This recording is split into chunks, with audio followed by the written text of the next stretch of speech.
வணக்கம். சற்று முன் கிடைக்கப்பெற்ற மிக முக்கியமான செய்தி ஒன்று வெளியாகியுள்ளது. பட்டத்து இளவரசர் உதயநிதியை விரட்டியடித்த கடலூர் மக்கள்.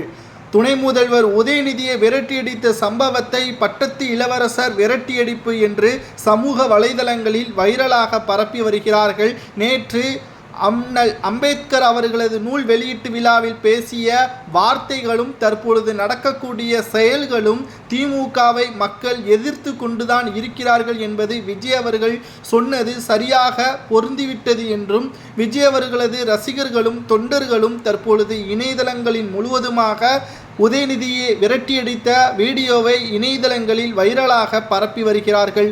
அதாவது தமிழகத்தின் துணை முதல்வர் உதயநிதி ஸ்டாலின் அவர்கள் மழை வெள்ளத்தால் பாதிக்கப்பட்ட விழுப்புரம் மற்றும் கடலூர் உள்ள மாவட்டங்களை ஆய்வு செய்து வருகிறார். விழுப்புரத்தில் ஆய்வுக்கு மேற்கொண்ட நிலையில் கடலூரில் மழை பெய்த காரணத்தினால் அங்கு பொதுமக்கள் மிகப்பெரிய அளவிலான பாதிப்புக்கும் உள்ளாகியிருந்தார்கள்.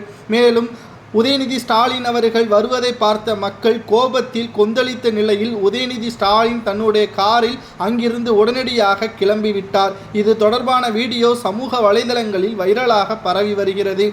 ஏற்கனவே எடப்பாடி பழனிசாமி அவர்கள் கூறுவது போல் மக்கள் திமுகவை எப்பொழுதோ எதிர்க்க ஆரம்பித்து விட்டார்கள். சொன்ன 400 வாக்குறுதிகளை நிறைவேற்றாமல் மக்களிடம் அலட்சியமாக நாட்களை தான் கடத்தி கொண்டிருக்கிறது திமுகவின் அரசு என்றும் உதயநிதி மீதும் மற்ற அமைச்சர்கள் மீதும் நீதிமன்றத்தில் வழக்கு விசாரணையை இவர்கள் நேரில் சென்று விசாரித்தாலே 5 ஆண்டுகள் பத்தாது என்று விமர்சனமும் செய்திருந்தார் எடப்பாடி பழனிசாமி அவர்கள். அந்த வரிசையில் தற்பொழுது கடலூர் மக்கள் மிக கடும் கோபத்தில் உதயநிதியை ஊருக்குள் வரவிடாமல் அவர்களை விரட்டியடித்த சம்பவம் சமூக வலைதளங்களில் வைரலாக பரவி வருகிறது.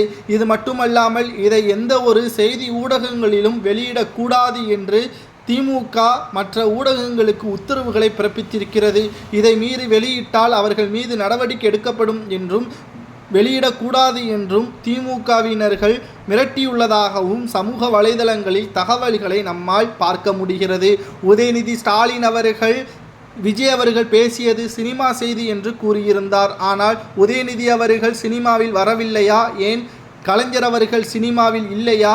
மேலும் ஸ்டாலின் அவர்களும் சினிமாவில் இல்லாமல் தான் அரசியலில் வந்தாரா என்ற பல்வேறு கேள்விகளும் உதயநிதி மீது முன்வைக்கப்பட்டு வருகிறது. யார் எங்கிருந்து வேண்டுமானாலும் வரலாம், தமிழக மக்களுக்கு நன்மை பகைக்கிறதா என்பதுதான் இங்கு தேவை முக்கியம் என்ற விமர்சனங்களும் பேசப்படுகிறது. உதயநிதியை விரட்டியடித்தது மட்டுமல்லாமல் அவரது கார் கண்ணாடியையும் உடைத்திருப்பதாக சமூக வலைதளங்களில் வைரலாக பரவி வருகிறது.